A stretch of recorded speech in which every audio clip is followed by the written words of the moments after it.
Evening sir, আমি সোনালী Saha and আমরা যেটা বানিয়েছি সেটি হলো rail track object detection system. এটা যেটা করবে এটি হলো একটি রেল ট্র্যাক এবং এটা হলো রেল লাইন।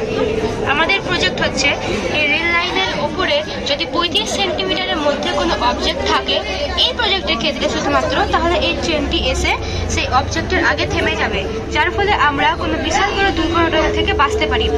যদি আমরা এটি রিয়েল ট্রেনের ক্ষেত্রে ইউজ করি তাহলে আমাদের আরও উচ্চমানের সেন্সর দরকার, যেটি প্রায় 1 থেকে 1.5 কিমি পর্যন্ত সেন্স করতে পারবে।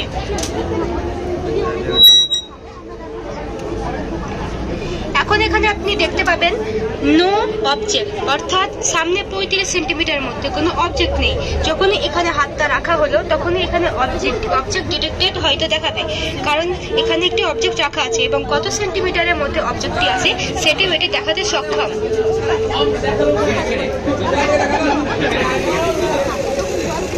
অবজেক্ট এলো, গাড়িটি থেমে গেল। আরেকবার দেখ।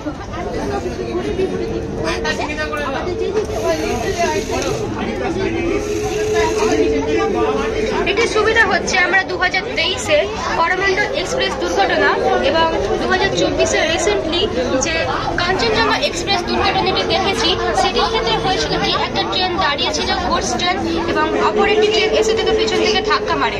তো আমরা যদি এই সিস্টেমটা ইউজ করি এবং এটা জিএসএম সিস্টেম এবং জিপিএস সিস্টেমটা ব্যবহৃত করি তাহলে, এবং উচ্চমানের সেন্সর ব্যবহার করি, তাহলে এটি প্রায় 1 থেকে 1.5 কিমি পর্যন্ত কোনো অবজেক্ট আছে কিনা সেটি ডিটেক্ট করতে পারবে, যার ফলে আমরা এইসব দুর্ঘটনা থেকে বাঁচতে পারি।